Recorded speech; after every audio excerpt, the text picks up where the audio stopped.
Everybody has a story. Everybody's story matters to God. Your story, this day, it matters to God. Nobody gets the story that they want. So what I want to talk to you about for a few moments today is, how do you make your story extraordinary? Because we all want to be part of a story that has significance to it. What do you do to make sure that your story really counts, really has impact? And I want to say, it's not what you think it will be. It's not generally what we hear. It is the stories that matter the most. In a way, it's kind of the opposite.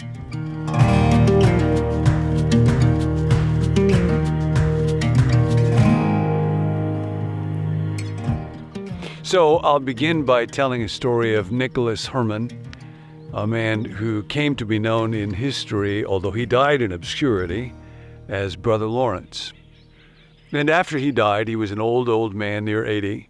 A friend of his named Joseph of Beaufort talked a little bit about his life. He's the man who actually put together some of Brother Lawrence's letters and descriptions of what he would do in his own life that became one of the most widely read books in the history of the world, but not while Brother Lawrence himself was alive. When he died, here's how his friend began to describe him. Wise books remind us that love's welcome is unending, never shortened. God's mercy cannot be exhausted by our needs.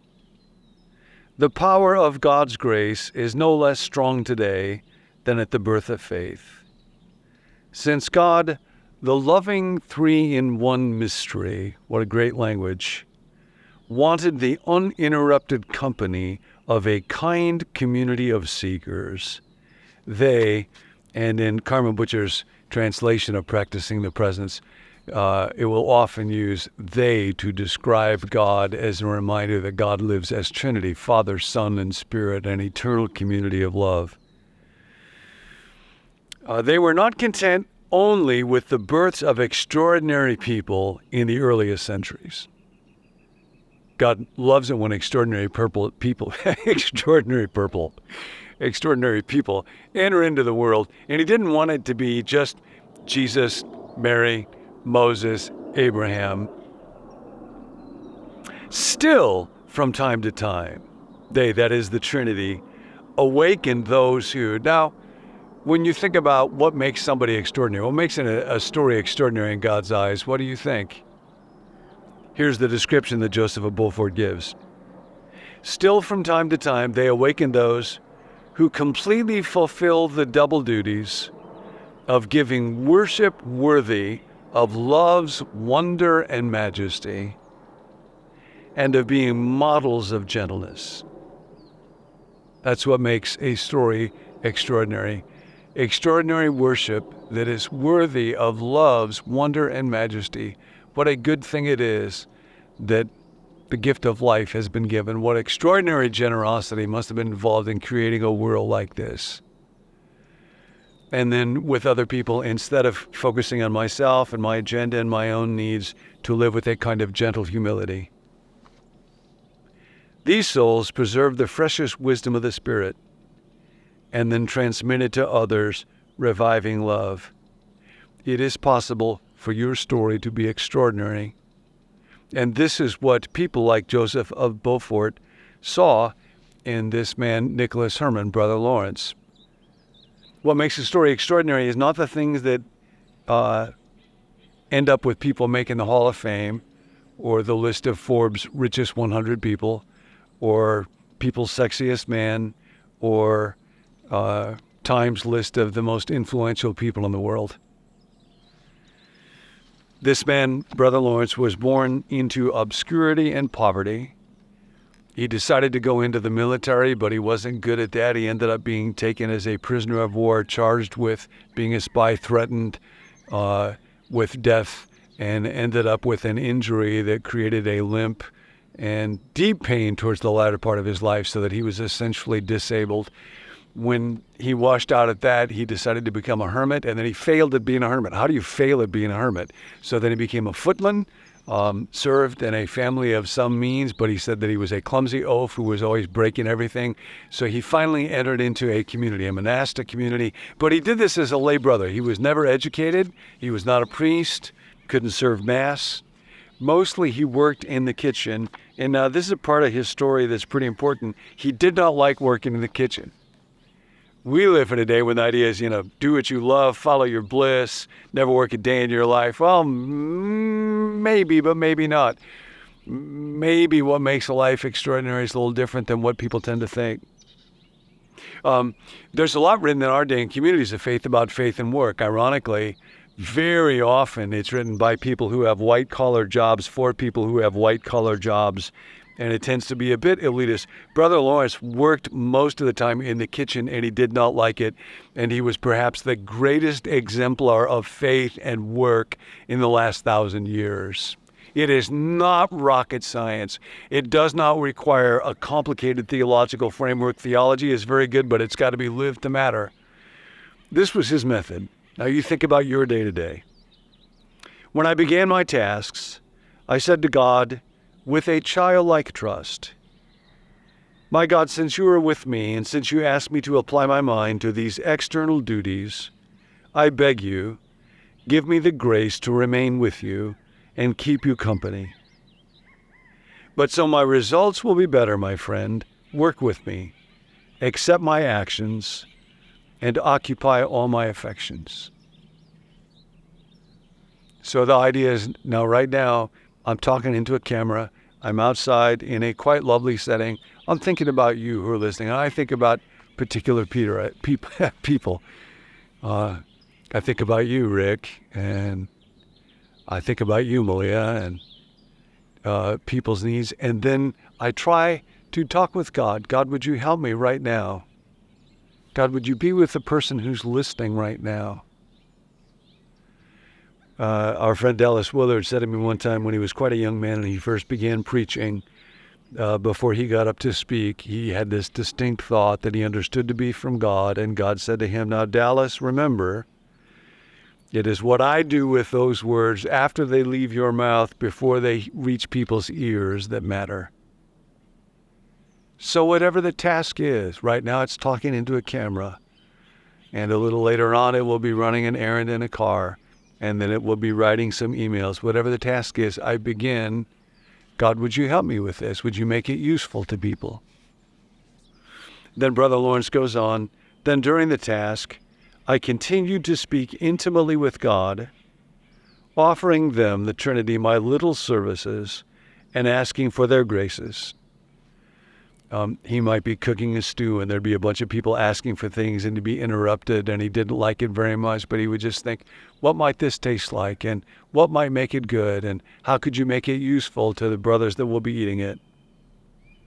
When I finished my work, I examined the way I'd done it, and if I found any good in it, I thanked God. So to examine, what did I actually do? What did this email look like? What did the dishes look like when I finished? Well, whatever the task is, what was that meeting like when I led it? If I noticed any shortcomings, I asked forgiveness for these, and without getting discouraged. So today, no discouragement. God is a God of comfort and a God of encouragement. He's a God that will confront us, but he is not the God of discouragement. And without getting discouraged, I redirected my mind and began anew to remain with God as if I'd never moved away. Oh God, come right back now. My friend, help me. That's how, by getting back up after my falls, and by many little acts of faith, it became as impossible for me not to think about God as it used to be to think about him when I first began. I have a little Post-it note in my office, and it just has 3 words, and these are the words that I offer for you today. Talk to God. Talk to God. Talk to God. I think very often for me, what gets in the way is not just that I will forget. It's not just simply distraction. It's that talking to God honestly always requires a bit of surrender. I have to say, okay, God, if there's self-promotion, if I want to be deceptive right now, if I want to be mean-spirited towards somebody else, if I want to puff myself up, if I want to indulge in lust, whatever it is, to genuinely seek to be in God's presence, I have to surrender to that. So surrender it. Just take a look. Is there anything in the way? Just before I came to film this, I got out a coffee cup. I have a real cool coffee cup that was a gift from some friends, and you set it on a little plugged-in saucer, and it heats up and keeps the coffee warm. I've been gone for about a week, so I was going to put coffee in it, but I took a look at it, and on the bottom, it didn't look as solidly black as it usually did, so I thought, well, maybe I should rinse it out, so I did with a little sponge. There was a spider inside my coffee cup. I kid you not. And it had done some kind of a webby nesty thing, and there were other things. I almost ate a spider. I could have died. Now, how often instead of a coffee cup, Jesus said, don't just clean the outside of the cup, clean the inside of the cup. How often do I not clean the inside of the cup? God, dearest friend, is there anything inside me that would keep me from being with you today? Where is the spider weaving that web? What's the stuff that needs to be cleaned out? How many do that, my dear friend? So I talk to you and talk to you and talk to you. And then I'm going to hit this button and turn this off, and I'll just ask, God, was there anything good in this? Can I learn from it? Anything that I did wrong where I need help? Don't let me be discouraged. And then in the next moment, talk to God. And then in the next moment, talk to God. That's what makes a story extraordinary. God is not content that extraordinary people just lived in the early days of the faith. Still, from time to time, he raises somebody up who leads an extraordinary story. Not because they end up on a list of Forbes or People or Time, but because they offer a worship that is worthy of love's wonder and mystery. And they live with a gentle humility that revives love in our world. Love you.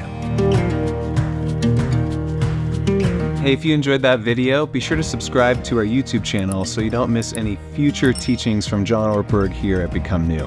My name's Tim, and I'm a part of the team here. This series is all about stories. Everybody has a story, and everybody's story matters. And we want to know about your story, whether it's a story of coming to faith or a story of spiritual growth. Whatever it is, we're here for you. You can email that to us at connect@becomenew.com, or you can text it to us. You can also sign up for daily reminders whenever we drop a new video via text by texting the word BECOME to the number 855-888-0444. You can also send us prayer requests there. There's a team of us that meet to pray each weekday for viewers just like yourself. If you'd like to receive the emails that go along with each video, be sure to check that out at becomenew.com/subscribe. More than a video to watch, this is really a community to belong to, and we're so glad that you're a part of it. We'll catch you next time.